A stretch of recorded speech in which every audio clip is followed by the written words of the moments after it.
L'éveil est la prochaine étape naturelle du développement humain. L'éveil consiste simplement à reconnaître la nature de notre véritable être. Ce n'est pas une expérience bizarre, mystique, religieuse, qui n'est accessible qu'à quelques-uns.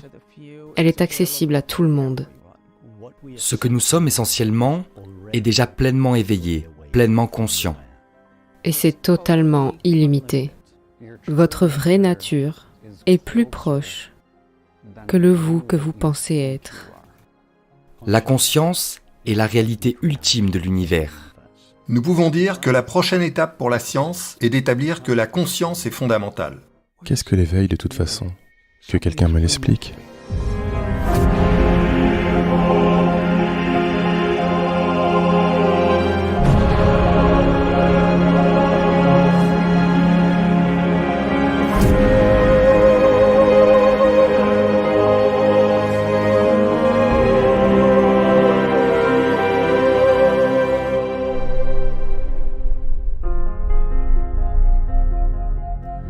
Qu'est-ce que l'éveil?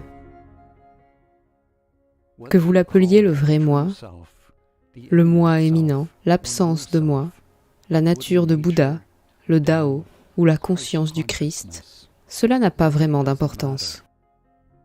Dans ce film, nous l'appellerons la conscience. La conscience n'est la propriété d'aucune religion. S'éveiller ou réaliser la conscience, c'est comme se réveiller d'un rêve. Le rêve de votre personnage dans la pièce de théâtre de la vie. À travers nos personnages, nous avons fait l'expérience du monde, dans toute sa beauté et sa laideur. Nous pouvons appeler cette expérience de la vie et de la mort la dualité. Nous tournons en rond, fixés sur les pensées et les sensations du personnage. Bien et mal, guerre et paix, lumière et obscurité, naissance et mort, jusqu'à ce que nous nous réveillions et découvrions que nous ne sommes pas le personnage.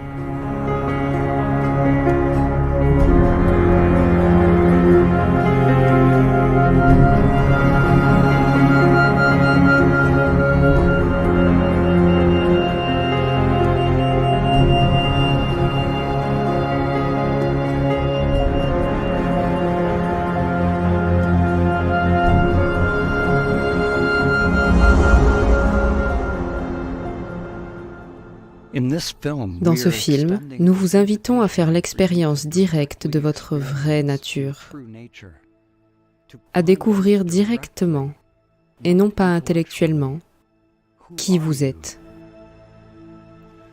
Nous répéterons cette invitation de différentes manières. Lorsque vous cherchez à savoir qui vous êtes, laissez tout être exactement comme c'est. Ne bougez pas le mental pour que quelque chose se produise, ou pour trouver une réponse au niveau du mental. Mais n'essayez pas non plus de repousser le mental. Ayez simplement l'intention de faire l'expérience directe de ce que vous êtes, en laissant le mental être un mental qui ne sait pas.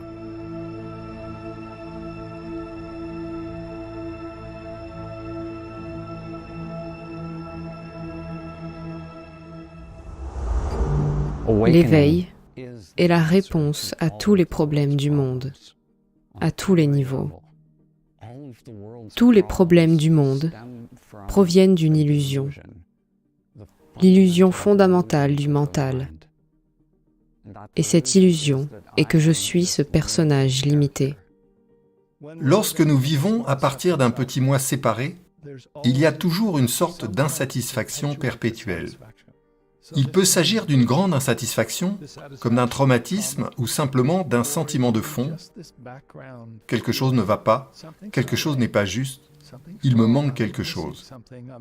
Même lorsque j'ai du plaisir, même lorsque j'ai accompli quelque chose, même lorsque j'ai une relation amoureuse épanouissante, si je fais une pause, si je m'arrête un instant, j'éprouve un instant d'insatisfaction. J'ai l'impression d'être isolé ou coupé de quelque chose. Ce sentiment que la plupart des gens semblent éprouver peut donc nous motiver à nous réveiller de ce petit moi séparé dont la nature est une sorte d'anxiété due à la séparation. Ce personnage limité a tendance à s'accrocher à ce qu'il veut. C'est juste une collection de schémas conditionnés qui visent à attirer ce qu'il veut ou à essayer de repousser ce qu'il ne veut pas.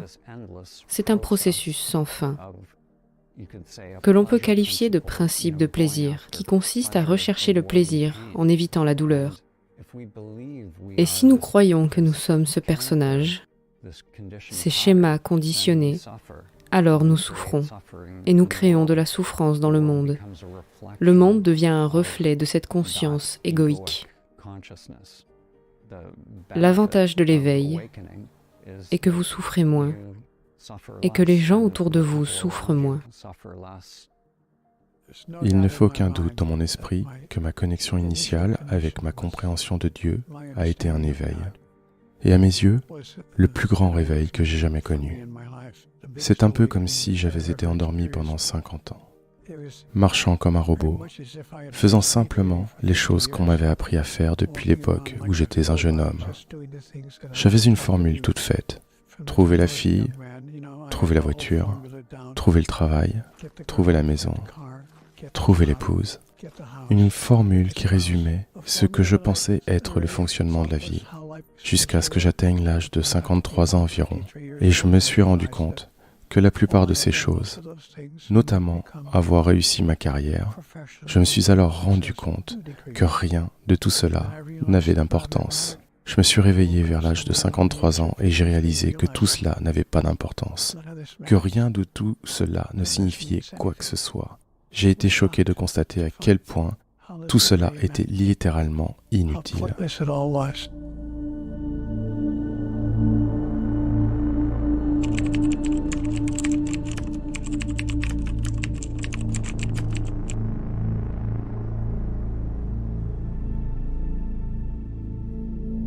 Lorsque vous cessez de suivre le scénario qui a été établi pour votre personnage, celui hérité des parents, de la société et du conditionnement biologique, alors de nouvelles dimensions s'ouvrent dans le jeu.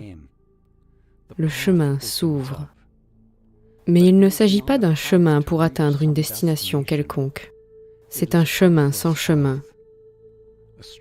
Un dépouillement de l'illusion pour arriver exactement là où vous êtes dans le moment présent.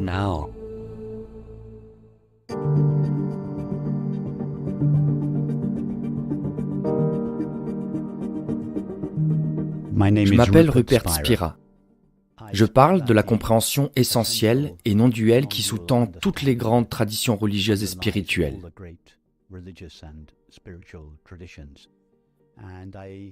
J'écris et dirige des méditations guidées et des conférences, dont le but est de conduire à une reconnaissance expérimentale de cette compréhension.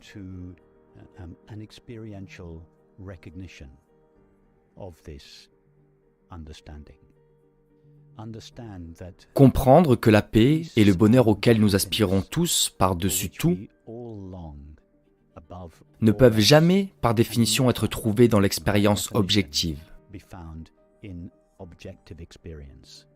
Ils ne peuvent jamais être fournis par des objets, des substances, des activités et des relations. Je suggère de comprendre cela clairement et de ne pas passer le reste de sa vie à chercher l'épanouissement là où il ne se trouve pas.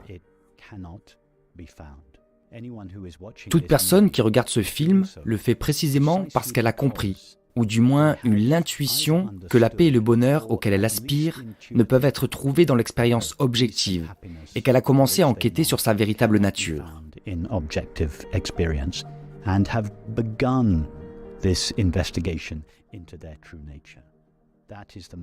C'est l'enquête la plus importante que l'on puisse faire. Et notre bonheur repose sur cette enquête.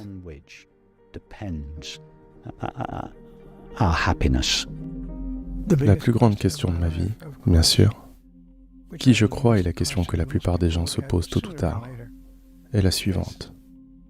Quel est le but de tout ça? Quel est le but de la vie?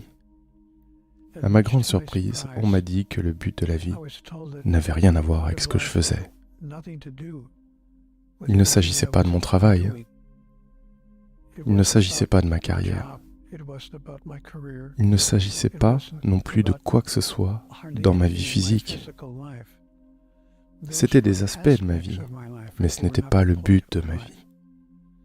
Le but de ma vie, tel que je l'ai compris, était d'expérimenter, d'exprimer, de démontrer et de réaliser ma véritable identité, qui je suis vraiment. Je pense que la plus grande question à laquelle la plupart des gens sont confrontés est une question que presque personne ne se pose jamais, ni ne répond jamais. La plus grande question de la vie, d'après ma compréhension, est la suivante. Qui suis-je ? Qui suis-je ? Suis-je simplement une entité physique, comme un oiseau dans le ciel, ou un poisson dans la mer ? Vous savez, peut-être plus sophistiqué, mais simplement une entité physique.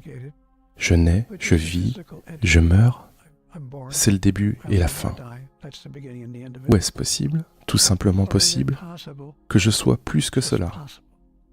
Est-il possible que je sois une entité spirituelle, simplement en train de vivre une expérience physique ?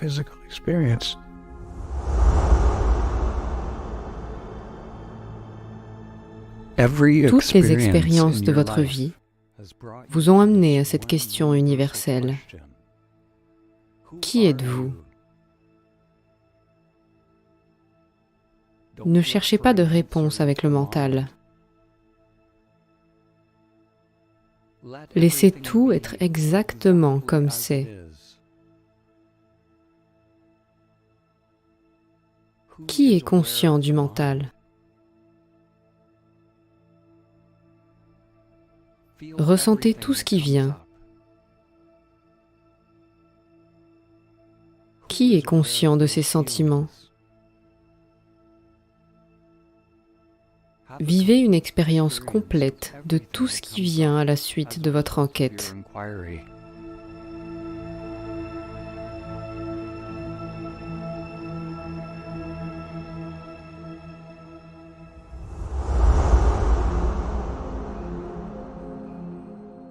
Je m'appelle Donald Hoffman et je suis professeur émérite de sciences cognitives à l'Université de Californie à Irvine. Mon travail a consisté à enseigner, car maintenant je suis émérite et je n'enseigne plus. Je fais actuellement des recherches sur la conscience, les modèles mathématiques de la conscience et la manière dont la physique et l'espace-temps pourraient découler d'une théorie de la conscience totalement précise d'un point de vue mathématique. Mon propre parcours a été à la fois spirituel et scientifique. Mon père était un pasteur chrétien fondamentaliste.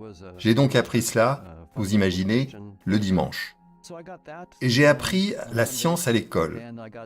Et les deux aspects étaient contradictoires. Les histoires que j'apprenais étaient contradictoires. À l'adolescence, j'ai réalisé que je devais comprendre les choses par moi-même. Et j'ai décidé que la question à laquelle je voulais répondre était « Sommes-nous des machines ? Les gens sont-ils des machines ou non ?» D'un point de vue physique, nous n'étions que des machines. D'un point de vue spirituel, nous n'étions pas des machines, mais ce n'était pas assez précis pour décrire ce que nous pourrions être. J'ai donc décidé de me poser la question scientifiquement, de savoir si nous n'étions que des machines, et j'ai pensé que la meilleure façon de le faire serait d'étudier l'intelligence artificielle. Je suis donc allé au MIT, au laboratoire d'intelligence artificielle, pour étudier l'intelligence artificielle, et dans ce qui est aujourd'hui le département des sciences du cerveau et de la cognition, pour étudier l'aspect humain des choses, parce que je voulais faire les deux. Je voulais savoir ce que les machines peuvent faire et ce qu'il y avait de spécial à propos des neurosciences humaines. Afin de répondre à cette question, les traditions spirituelles ont-elles raison ? Sommes-nous plus que de simples machines ou bien le point de vue scientifique physicaliste est-il le bon ? Et nous ne sommes que des machines et la conscience n'est qu'un artefact de l'activité cérébrale. Le paradigme scientifique matérialiste, qui a été prédominant au cours du siècle dernier, nie l'existence de quoi que ce soit au-delà du physique, de quoi que ce soit qui ne puisse être vérifié par la méthode scientifique. La science est dans une impasse. et ne peut dépasser le paradoxe fondamental de la physique quantique, qui l'a confronté à l'observateur, à la conscience elle-même. De même, les religions ne fonctionnent pour la plupart qu'au niveau de la croyance. Elles ont perdu leur objectif initial, qui était de conduire à l'expérience directe de la vérité de qui nous sommes et de ce que nous sommes. Le clivage entre la science et la spiritualité a appauvri les deux. Les religions et les systèmes spirituels ont désespérément besoin de méthodes rigoureuses, par lesquelles on peut démontrer qu'elles créent les conditions nécessaires à l'éveil. Quant à la science, elle a désespérément besoin de s'ouvrir à la possibilité d'un au-delà du physique. Il ne s'agit pas d'abandonner la religion ou la science, mais d'aller plus loin, d'être prêt à changer nos psaumes, afin de devenir un meilleur outil de recherche. C'est nous qui faisons l'expérience, et l'expérience elle-même. La religion a été le langage et le contenant de ces traditions de méditation, de spiritualité, qui ont été écrites et transmises à travers les générations. Maintenant, il y a certainement un langage très littéral qui divise les religions et les cultures quand les choses sont prises au pied de la lettre. Mais si vous ressentez l'esprit de la religion, vous pouvez remonter le fil jusqu'à l'éveil authentique. Tout le monde a le potentiel, qu'il soit croyant ou non, parce que l'éveil est inhérent à notre conscience humaine, simplement par notre naissance en tant qu'être humain. Ainsi, quel que soit le nom qu'on lui donne, et quel que soit le langage utilisé, il y a certains principes qui semblent être les mêmes à travers ces différentes religions, spiritualités et traditions de méditation. Quand j'étais plus jeune, cette compréhension était principalement disponible dans les traditions spirituelles orientales. Elle était disponible dans les traditions occidentales, mais elle était tellement déguisée et codifiée qu'elle était presque inaccessible. De nombreuses personnes de ma génération se sont donc rendues physiquement, ou du moins intellectuellement, à l'Est pour trouver cette compréhension. La culture orientale, comparée à la culture occidentale, est exotique.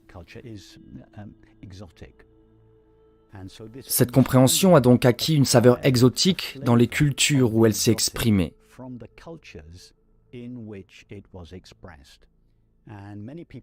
De nombreuses personnes, dont moi-même, ont pensé qu'il y avait quelque chose d'exotique dans la compréhension non dualiste, qu'elle nécessitait un mode de vie extraordinaire, que l'on devait renoncer à la vie de famille, ou se laisser pousser les cheveux, ou obtenir un nom spécial, ou souscrire à une sorte d'enseignement ou de tradition, ou s'engager dans des pratiques étranges.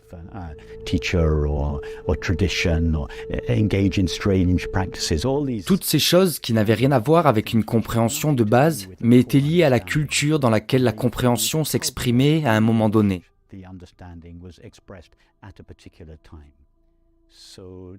Aujourd'hui, la compréhension a été complètement débarrassée de l'emballage culturel traditionnel dans lequel beaucoup d'entre nous en ont entendu parler pour la première fois.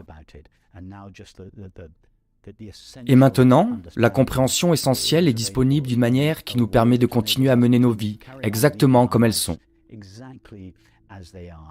La vie familiale, la vie professionnelle. Il ne s'agit pas nécessairement d'adopter des changements extérieurs à notre vie. Le défi que nous avons sur cette planète, c'est que nous pensons qu'il y a plus d'une essence. Nous vivons donc dans un monde que j'appellerais duel. Il y a l'homme et la femme, le noir et le blanc, grands et petits, rapides et lents, en haut et en bas, ici et là, avant et après. Mais en fait, il n'y a qu'une seule chose. Toutes les choses sont une seule chose. Et il n'y a qu'une seule chose. Il s'avère donc que lorsque nous regardons profondément tout, nous voyons qu'ici et là, grands et petits, rapides et lents, en haut et en bas, à gauche et à droite, les hommes et les femmes sont tous la même chose. Ils expriment simplement des caractéristiques différentes, mais ne sont en aucun cas séparés les uns des autres.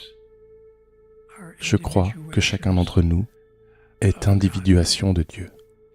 Je crois que Dieu existe en chaque être humain, ainsi qu'en chaque sensible dans le cosmos. Je vois donc que je suis en relation avec Dieu, comme une vague l'est avec l'océan.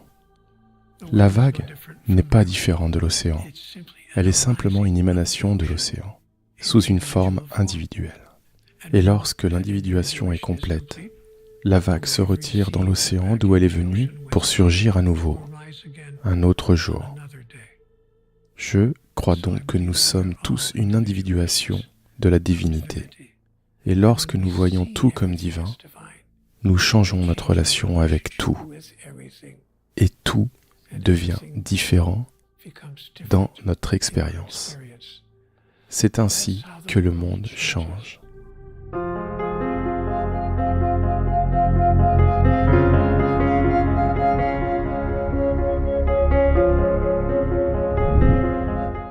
La conscience est la réalité ultime de l'univers. Nous pourrions donc nous demander si la conscience est la réalité ultime de l'univers, et si tout et tout le monde est manifestement cela. Alors comment se fait-il que le monde nous apparaisse comme une multiplicité et une diversité de personnes, et d'animaux distincts et existant indépendamment, et de choses faites d'un matériau appelé matière?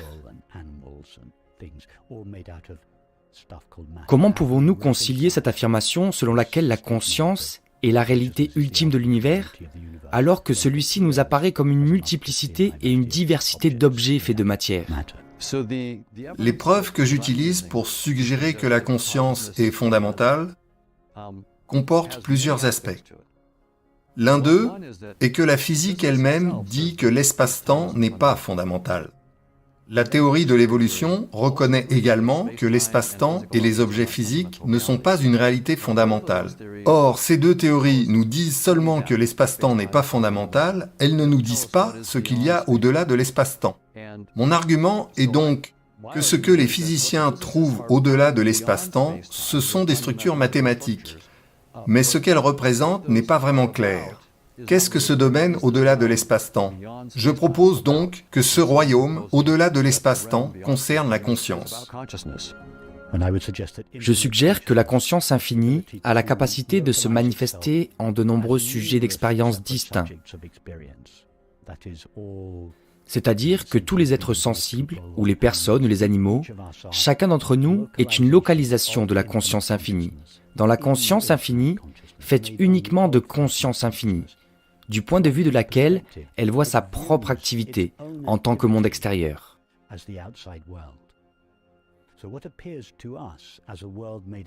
Ainsi, ce qui nous apparaît comme un monde fait de matière, selon nos perspectives localisées, est, du point de vue de la réalité, simplement l'activité de l'unique conscience infinie. En d'autres termes, dans l'analyse ultime, il n'y a pas de choses ou de personnes distinctes ou existant indépendamment. Il y a un tout infini et indivisible, l'unité de l'être, qui est seulement réfractée dans une multiplicité et une diversité apparente d'objets et de choses lorsque l'on regarde sa propre activité, à travers les facultés de perception de l'esprit fini.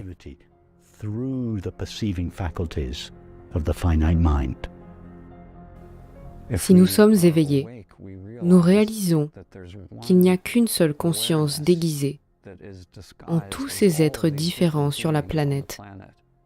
Une seule conscience qui brille à travers les yeux de tout le monde. Ainsi, nous nous voyons littéralement dans les autres. Et cette tendance à fonctionner comme un ego, cette tendance à prendre pour soi,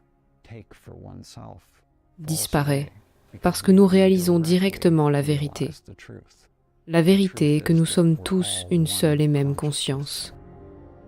L'expérience de mon moi spirituel n'était possible que dans le domaine physique pour une très bonne raison.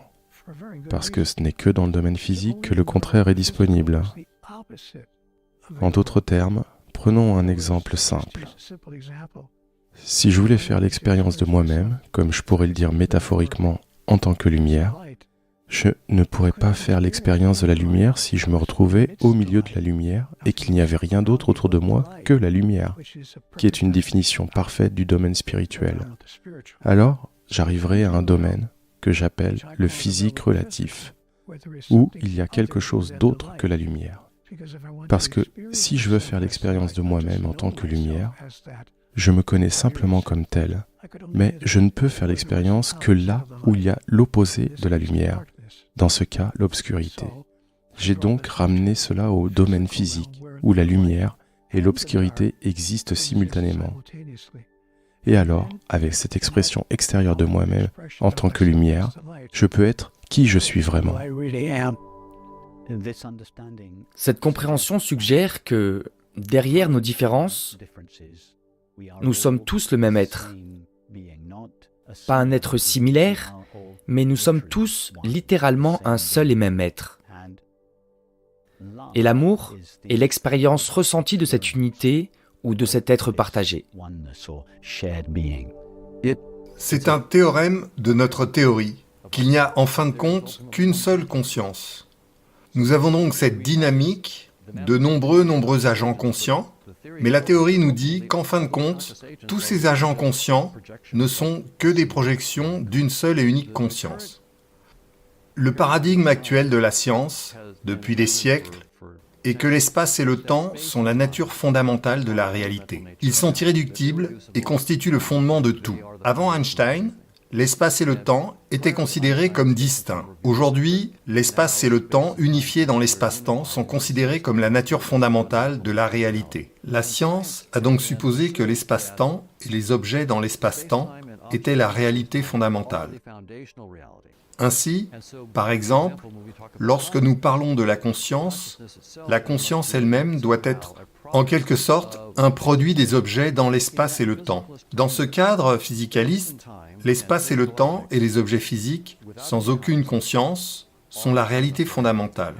La conscience intervient plus tard dans l'évolution de l'univers, de sorte qu'au moment du Big Bang, il n'y avait pas de conscience, et il n'y avait que de l'espace, du temps et de l'énergie, et l'énergie s'est transformée en particules massives, la vie a fini par émerger, après je ne sais combien de millions, de centaines de millions ou de milliards d'années. Après, la conscience est apparue, ou même plus tard. De ce point de vue, lorsque vous mourrez, la complexité physique qui a donné naissance à la conscience se dissout, et donc, votre conscience se dissout. Ainsi, le cadre physicaliste élimine réellement la conscience en tant qu'élément fondamental, bien qu'ils disent que lorsque votre corps meurt, votre conscience disparaît avec lui.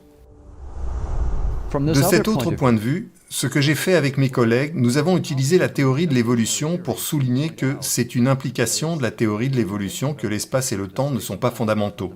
L'interprétation physicaliste de l'évolution est donc erronée. L'idée que l'espace, le temps et les particules ont en quelque sorte évolué à cause des organismes humains n'est pas le bon cadre, car l'espace et le temps ne sont pas fondamentaux. Nous proposons une dynamique au-delà de l'espace-temps, qui est beaucoup plus riche, cette fameuse dynamique de la conscience. Ce que nous ne faisons pas, c'est jeter nos anciennes théories. Lorsque les physiciens disent que l'espace-temps est condamné, cela ne veut pas dire que nous ne prêtons plus attention à Einstein, absolument pas. Nous prêtons attention à Einstein, toute nouvelle théorie au-delà de l'espace-temps que les physiciens inventent peut être projetée dans l'espace-temps et nous rendre Einstein sous la forme d'une meilleure théorie quantique. Toutes nos anciennes théories sont de merveilleuses et merveilleuses amies et nous allons les conserver en tant que cas particulier d'une théorie plus profonde. Dans notre théorie de la conscience, nous devons faire la même chose. Nous ne pouvons pas proposer n'importe quoi. Nous devons avoir une théorie de la conscience qui projette et nous restitue l'espace-temps, la théorie quantique, la relativité restreinte et générale et l'évolution par sélection naturelle. Si nous ne pouvons pas faire cela avec les détails mathématiques précis, alors il n'y a aucune raison pour que les scientifiques prennent notre théorie de la conscience au sérieux. C'est comme si la conscience infinie mettait un casque de réalité virtuelle. Comme si la conscience infinie mettait un casque de réalité virtuelle fait de pensée, de perception. Et ce faisant, au moment où elle met le casque de réalité virtuelle, elle se focalise dans sa propre activité. Et à travers ce casque, elle regarde à travers les facultés de perception de l'esprit fini, voyant, entendant, touchant, goûtant et sentant, et elle fragmente l'unité de son propre être et la fait apparaître comme 10 000 choses.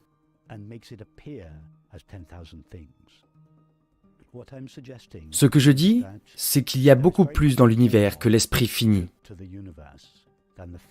Je ne veux pas dire que l'univers n'apparaît que dans chacun de nos esprits finis. L'univers existe en dehors de notre esprit fini, mais à l'intérieur de la conscience. Et ce sont les limites de notre esprit fini qui donnent à l'univers son apparence. Ainsi, lorsque nous regardons l'univers, nous voyons la réalité qui existe avant d'être perçue. Mais nous la voyons à travers la lentille de nos facultés de perception, ce qui lui donne son apparence. Donc l'idée de l'éveil, dans de nombreuses traditions spirituelles, est l'idée que ce que nous avons pris pour la réalité, les objets dans l'espace et le temps, nos corps physiques et ainsi de suite, n'est pas la réalité finale, qu'il y a une réalité beaucoup plus profonde, une réalité de la conscience qui transcende l'espace, le temps et les objets physiques, et que nous ne sommes pas séparés de cette réalité qui est dans un certain sens l'essence de ce que nous sommes. L'éveil est donc le fait de passer de l'illusion que je ne suis qu'un petit corps dans l'espace et le temps, à la compréhension que je suis l'auteur de tout ce que je vois dans l'espace et le temps, que je crée à la volée au fur et à mesure que je regarde et perçois.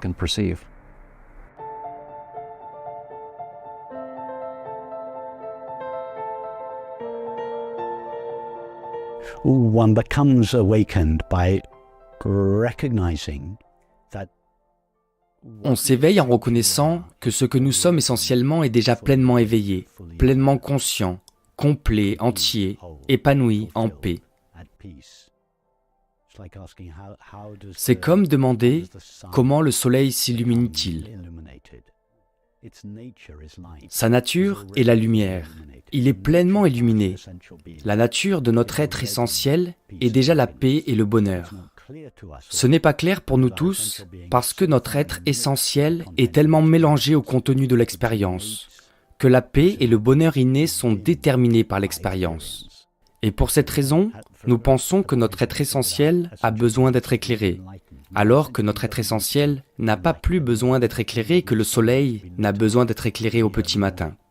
Si le soleil brille toujours du même éclat, notre être essentiel brille toujours de la même paix et de la même joie. Mais cette paix et cette joie sont obscurcies par l'agitation et le manque qui caractérise nos pensées et nos sentiments. Il n'y a pas de personne qui s'éveille. Le jeu qui s'est éveillé à partir de cette structure dense. C'était dans un centre de méditation, c'était un centre zen. Nous faisions du zen session, qui est une longue période de pratique intensive. Le zen est extraordinaire pour créer ce contenant, où il n'y a pas d'échappatoire possible. Ainsi, le personnage de Dan, qui avait appris la méditation, le personnage de Dan qui avait fait toute cette méditation, ce pratiquant de la méditation, s'est rendu compte qu'il ne pouvait pas s'éveiller. C'est comme si toutes les astuces de méditation, toutes les pratiques qui avaient été apprises, ne servaient à rien. Il est arrivé à un point où le personnage qui essayait de s'éveiller n'a pas réussi à s'éveiller et devait échouer. Le personnage que j'avais vécu, le personnage que j'avais joué toute ma vie, a dû se laisser aller et mourir. Et ce qui restait de ce personnage, quand il n'y avait pas d'exécutant, quand il n'y avait pas de méditant, en train de méditer ou de faire quelque chose appelé méditation, ce qui restait, c'était que ma vraie nature était moi, juste moi. Lorsque nous nous réveillons de ce petit sens séparé du moi, ce n'est pas que nous tuons l'ego ou que nous le combattons. En fait, nous lui permettons de se retirer de son travail d'identité égoïste et de se détendre pour faire partie de notre équipe, de notre conscience. Cela nous donne un sentiment de liberté immédiatement. Nous ne regardons pas le monde à travers une petite lentille, Nous avons le cœur et l'esprit ouverts d'une manière expansive, et pourtant, en même temps, nous sommes plus intimement connectés. L'illumination ne consiste pas à devenir éveillé. Personne ne devient éveillé ou illuminé. C'est la reconnaissance de la lumière de la connaissance pure, dont la nature est la paix et le bonheur que nous sommes toujours et déjà.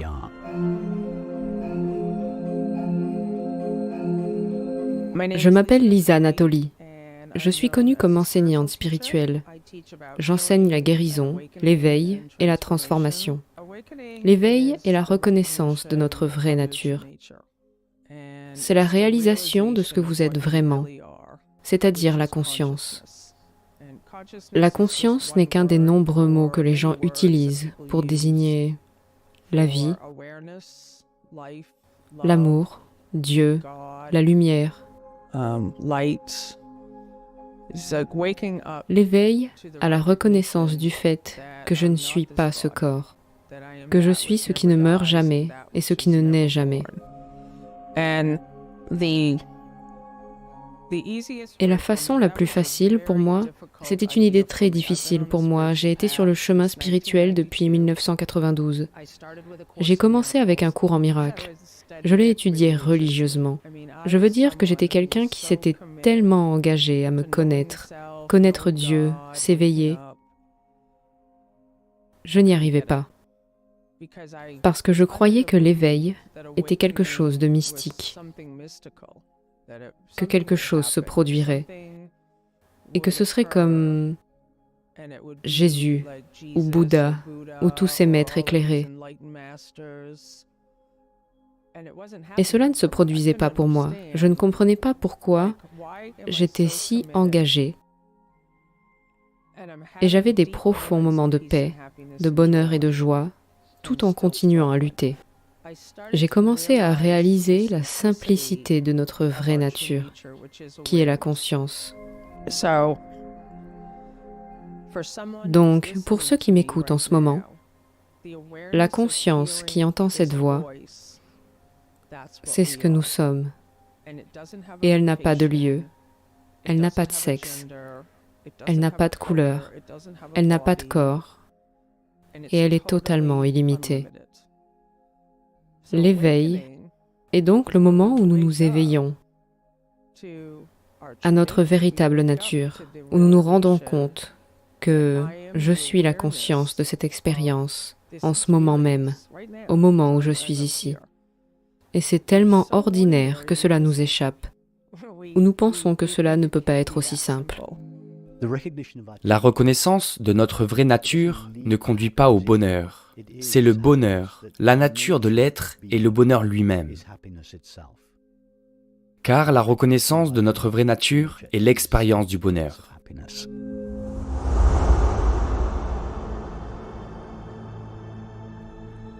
Qui est conscient en ce moment ?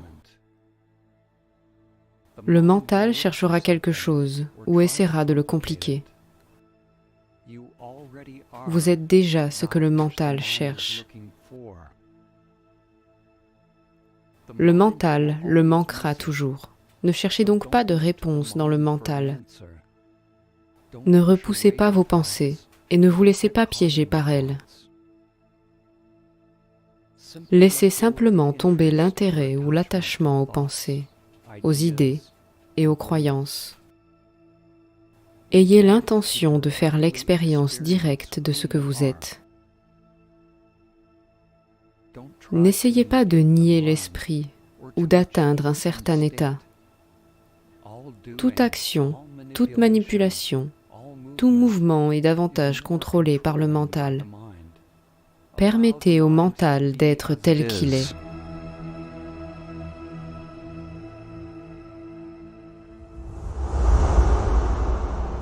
Parfois, les gens peuvent s'éveiller juste dans la vie de tous les jours. Ils n'ont pas nécessairement besoin d'une pratique. Parfois, il se passe des choses dans la vie où il y a une interruption dans nos schémas de perception et il peut y avoir un éveil spontané. Mais si la vie de quelqu'un se déroule simplement dans une sorte de schéma robotique ou répétitif, alors une intervention est nécessaire. si l'on est appelé à s'éveiller. Et cette interruption dans le schéma de perception est parfois appelée sadhana ou pratique spirituelle. Ces pratiques sont toujours conditionnées. Il y a quelque chose que nous apprenons avec le mental conditionné. Elles peuvent donc rendre l'éveil plus probable, en quelque sorte en relâchant les liens au sein de la structure du moi. On dit parfois que l'éveil se produit par accident, mais la pratique vous rend plus enclin à l'accident. Les techniques, les pratiques peuvent être très utiles pour vous rendre plus enclin à l'accident, mais à un certain moment, elles doivent être abandonnées.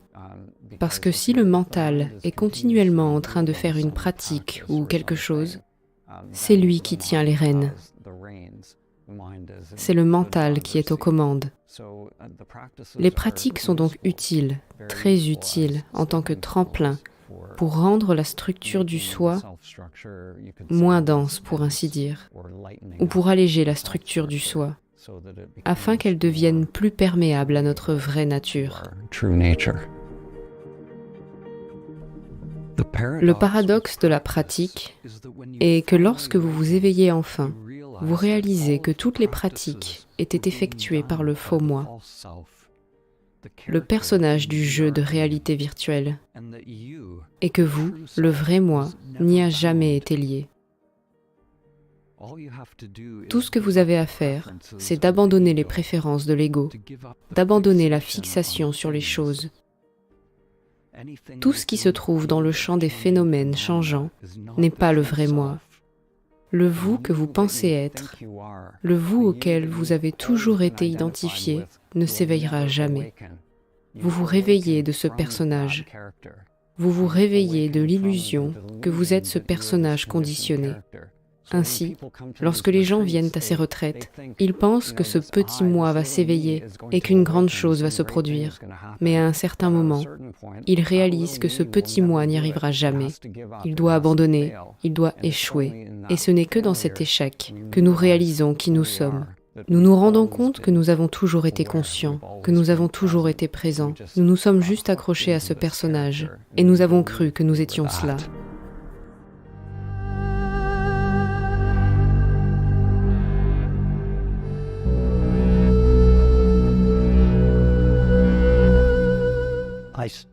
J'ai commencé ma recherche spirituelle dans la tradition classique de l'Advaita Vedanta, qui était un chemin dévotionnel impliquant la méditation par mantra, que j'ai pratiqué avec beaucoup d'assiduité pendant 20 ans. La méditation par mantra consiste à concentrer son attention sur un son qui s'estompe progressivement. Cependant, c'est vraiment lorsque je suis entré en contact avec la voix directe que ma recherche spirituelle a vraiment atteint son point culminant.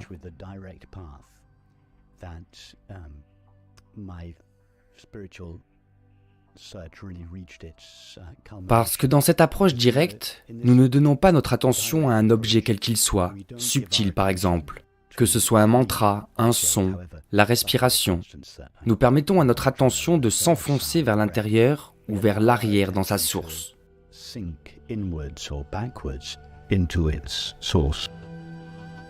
Utilisons une analogie. Imaginez que vous regardez votre vie sur un écran de télévision. Vous vous identifiez au personnage à l'écran. Jour après jour, année après année, vous êtes impliqué dans l'histoire du personnage. Quand soudain, vous vous réveillez de l'histoire pour remarquer l'écran sur lequel le personnage apparaît. Et vous réalisez que vous n'êtes pas le personnage que vous avez regardé. Les objets peuvent aller et venir sur l'écran. Les personnages vont et viennent, mais l'écran reste inchangé. Le personnage peut être mouillé, l'écran ne l'est pas. Le personnage peut être dérangé, mais l'écran ne l'est pas. Sans l'écran, les personnages n'existeraient pas. Pourtant, l'écran passe inaperçu.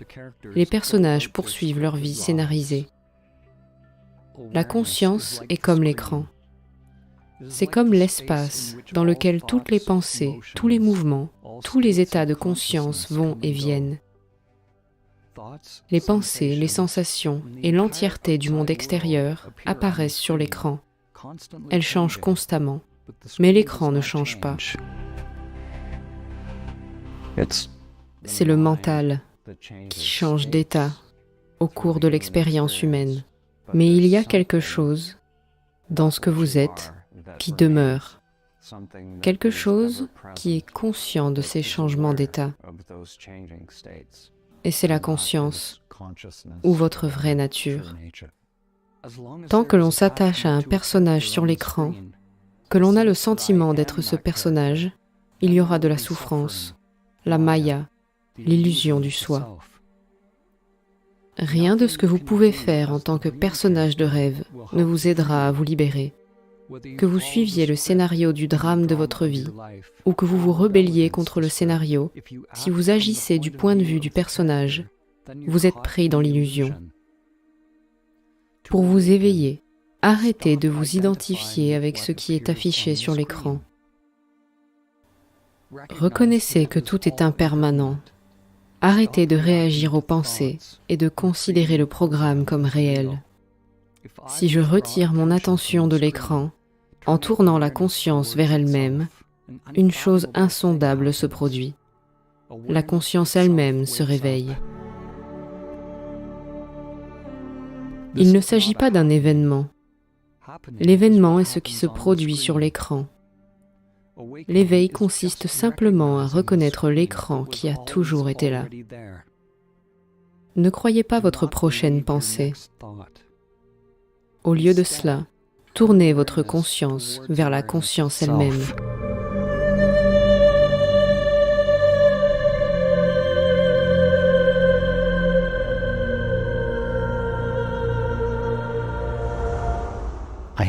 J'ai toujours été moi-même. Le sentiment que j'ai de moi-même traverse toute ma vie. Il reste constamment présent tout au long de ma vie. Qu'est-ce qui est présent en moi maintenant, qui était présent hier, l'année dernière, il y a 10 ans, et quand j'étais un enfant de 2 ans? Quel est cet être essentiel à qui mon expérience arrive? La reconnaissance de la nature de ce moi est le grand secret de la vie. C'est un chemin direct vers la paix et le bonheur. Ce n'est pas quelque chose qu'une personne initie. C'est quelque chose qu'une personne reconnaît. Reconnaître, c'est connaître à nouveau ce que nous savons depuis le début, mais que nous avons simplement oublié ou nié ou n'avons pas réussi à croire. Nous ne pouvons donc pas initier la proximité avec Dieu. Nous pouvons simplement reconnaître qu'il a toujours été là et qu'il sera toujours là.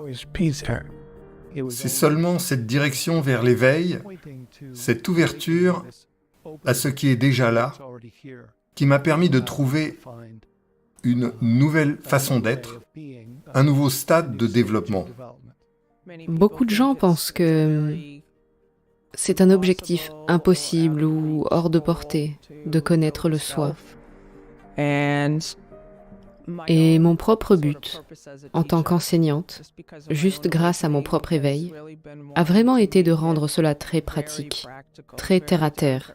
J'aime enseigner aux gens et c'est disponible pour tout le monde. Si nous croyons ou ressentons que nous sommes un moi séparé, temporaire et fini, nous sommes, que nous le sachions ou non, à la recherche de la paix et du bonheur. En d'autres termes, il n'est pas possible d'être un moi séparé, de se sentir comme un moi séparé et de ne pas être à la recherche du bonheur. Ce qu'il faut donc dans ce cas, c'est réorienter sa recherche du bonheur. Au lieu de chercher le bonheur dans le contenu objectif de l'expérience, il faut chercher le bonheur en soi-même. La pratique spirituelle requise consiste donc à diriger son attention ou, plus précisément, à relâcher son attention vers sa source, la conscience pure, plutôt que la diriger vers un objet, une substance, une activité, une relation, etc.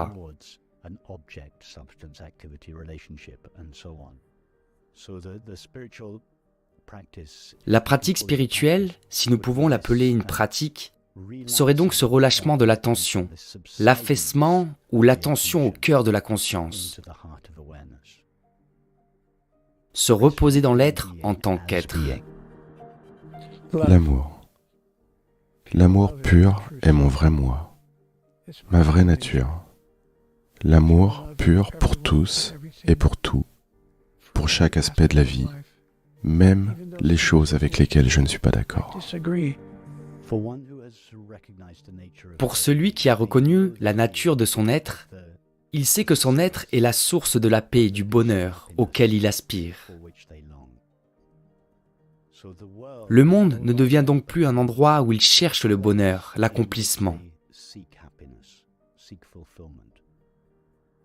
Cela ne signifie pas que cette personne n'a plus de désirs, mais les désirs ne sont pas là pour combler le sentiment de manque, qui est caractéristique du moi séparé.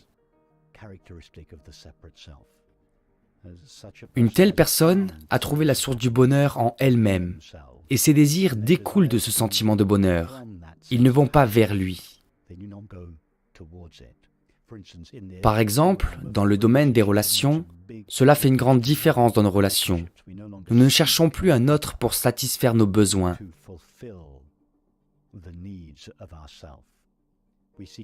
Nous cherchons un autre pour partager l'expérience du bonheur que nous avons déjà. Et cela soulage nos amis du fardeau impossible de fournir du bonheur à un moi vorace et insatisfait.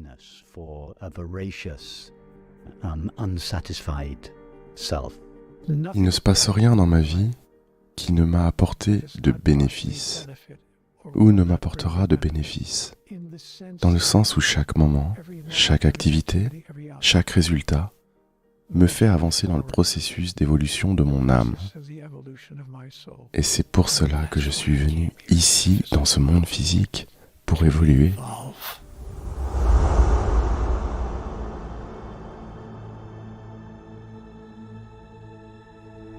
Restez ouvert. Sentez votre vitalité intérieure. Laissez l'énergie circuler librement. N'essayez pas de faire en sorte que quelque chose se produise. Qui est conscient de cette énergie, de cette vivacité intérieure?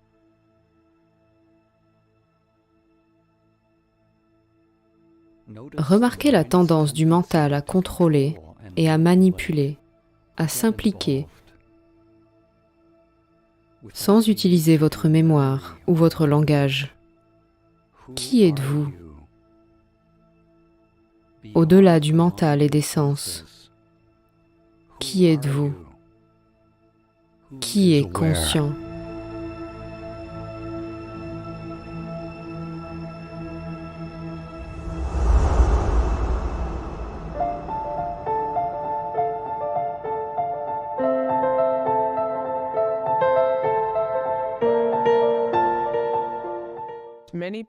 Beaucoup de gens qui entendent ces idées pour la première fois n'ont jamais entendu parler de l'idée du soi. Dans mon esprit, il y a deux camps différents. Ceux qui sont sur le chemin spirituel et qui ont entendu cette idée, ils essaient d'atteindre le soi, ils essaient d'être le soi qu'ils recherchent, qu'ils cherchent. Et puis, il y a d'autres personnes qui ont simplement vécu leur vie. Ils n'ont jamais entendu parler de ces idées auparavant. Ils n'ont jamais entendu parler de « connais-toi toi-même ». Et beaucoup de gens pensent que « connais-toi toi-même » signifie « connais ton corps »,« connais-toi »,« sois toi-même, sois authentique ». Ce que cela signifie vraiment, se connaître soi-même, c'est savoir ce que l'on est, savoir ce que l'on est en vérité, connaître sa vraie nature. Les mots « connais-toi toi-même » ont été gravés à l'entrée du temple d'Apollon à Delphes. Et, en tant que tel, constitue une invitation à l'humanité à l'aube de la civilisation occidentale, suggérant que la connaissance de soi est vraiment le fondement de toute civilisation. Pourquoi? Parce que notre moi est au centre de toute notre expérience. Quoi que nous vivions, c'est nous qui le vivons. Quoi que nous pensions et ressentions, nos pensées et nos sentiments naissent au nom de nous-mêmes. Quelles que soient les activités et les relations dans lesquelles nous nous engageons, nous le faisons au service de notre moi.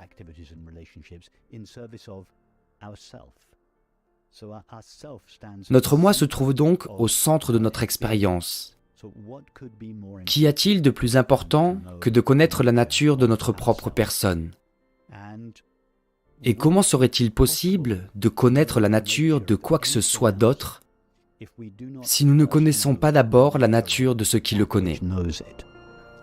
Je pense que l'éveil consiste à mettre fin au cauchemar et à entrer dans le rêve. Je veux dire par là que nous désertons ou abandonnons finalement le cauchemar de ce qu'on nous a dit sur la vie, sur Dieu et sur nous-mêmes, et nous entrons dans le rêve d'une conception plus grande. Je pose souvent la question suivante.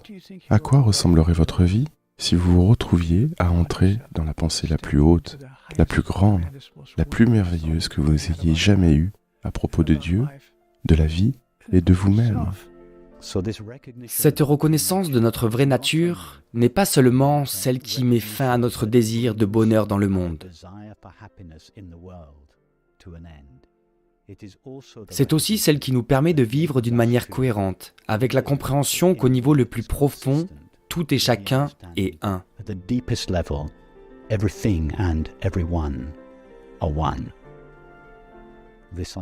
Cette compréhension apporterait la bonté, la compassion, la justice, la tolérance, la compréhension dans notre société.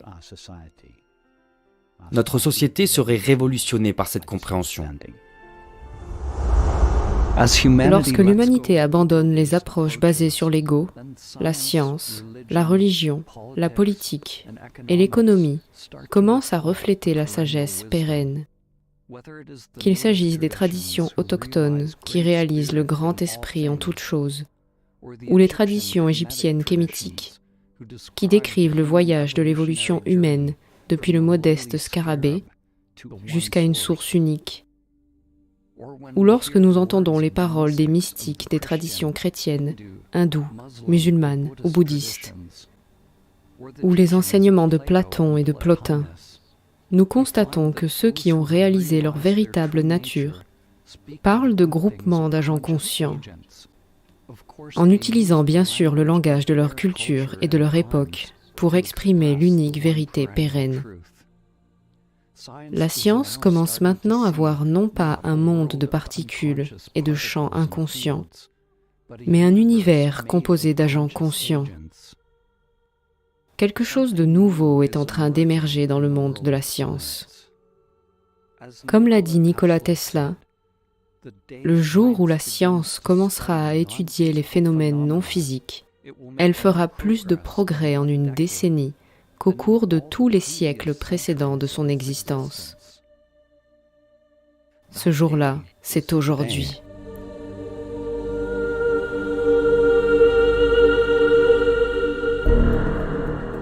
Chaque fois que nous avons eu une avancée mathématique précise en sciences, cela a ouvert la voie à de nouvelles technologies qui ressemblent à de la magie, comparées à ce que nous avions avant. Mon sentiment est donc que cette théorie des agents conscients, en dehors de l'espace-temps, nous donnera des technologies qui seront vraiment époustouflantes. Par exemple, à l'heure actuelle, la plupart des galaxies que nous voyons, je pense que 97% des galaxies que nous voyons, nous ne pouvons jamais y aller. Elles s'éloignent de nous plus vite que la vitesse de la lumière. Elles ne se déplacent pas dans l'espace à la vitesse de la lumière, l'espace lui-même se dilate si rapidement que leur vitesse d'éloignement est supérieure à la vitesse de la lumière. Nous ne pourrions donc jamais voyager dans l'espace pour atteindre 97% des galaxies que nous pouvons voir. Il y a donc tout cet espace qui nous fait signe et nous dit « Bonjour, nous sommes là, mais vous ne pourrez jamais venir nous voir ». C'est ce qui se passe si vous traversez l'espace-temps. Et si vous réalisez que l'espace-temps n'est que votre casque, que le format d'un jeu, et que vous n'êtes pas coincé dans le casque, vous pouvez jouer avec le logiciel qui fait fonctionner le jeu.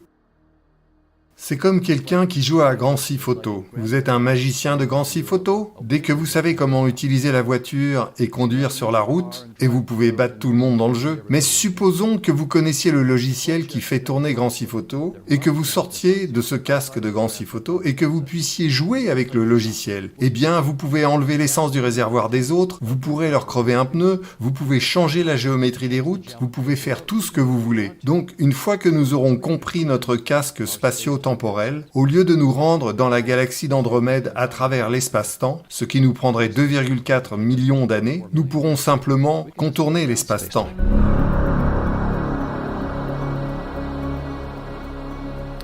Je vois le monde qui m'entoure comme l'entrée dans une expérience plus grande de ce que signifie être humain et de ce que signifie être un aspect de la divinité.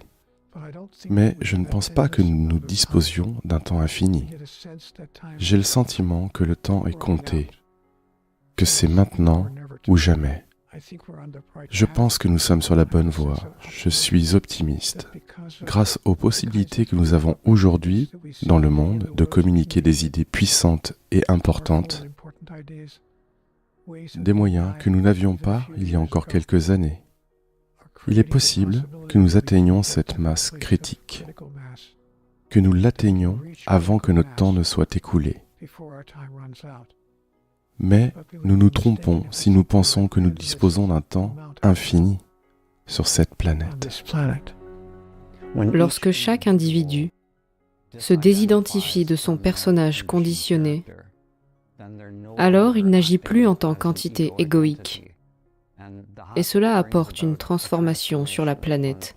Cela amène une nouvelle Terre. La vie, telle que nous la connaissons aujourd'hui sur cette planète, je pense que nous devons faire des changements et les faire rapidement, de façon spectaculaire et radicale, si nous voulons voir ce lendemain que nous attendons tous. Cette compréhension pourrait-elle se généraliser de notre vivant? Pourquoi pas, oui. Le défi auquel nous sommes confrontés aujourd'hui est que rien ne fonctionne. Le moment est venu pour nous de nous lever et de dire que c'est vrai. Nous pouvons certainement faire mieux que cela. Nous pouvons certainement élargir notre compréhension de qui nous sommes et l'expression de notre véritable nature.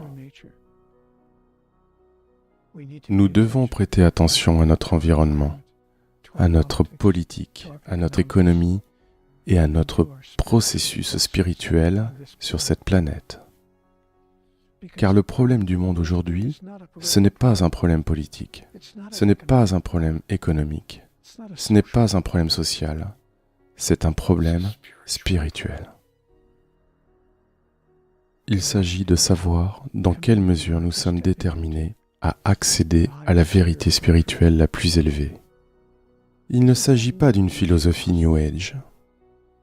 Ces idées existent depuis des milliers d'années.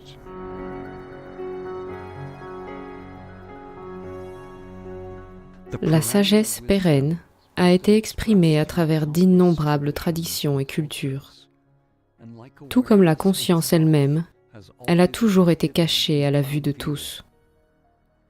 Dans le christianisme, l'évangile gnostique de Thomas contient des indications directes sur notre véritable nature. Les disciples ont demandé à Jésus, « Quand le royaume viendra-t-il » Jésus répondit qu'il ne viendrait pas en l'attendant. Il ne s'agira pas de dire « le voici » ou « le voilà ».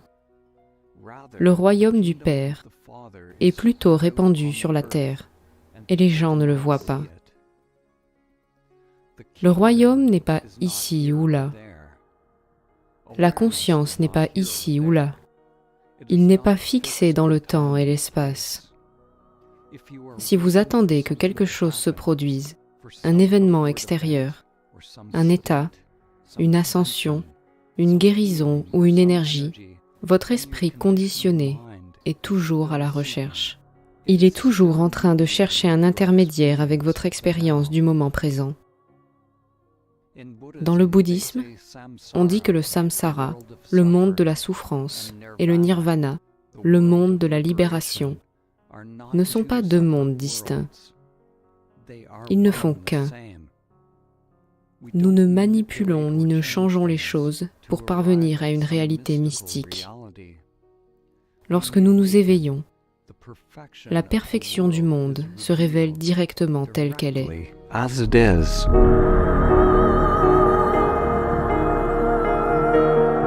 Est-il possible d'être simplement ici et maintenant, dans le moment présent, sans la médiation de ce mental en quête? Est-il possible d'être en paix avec ce moment tel qu'il est? D'être simplement.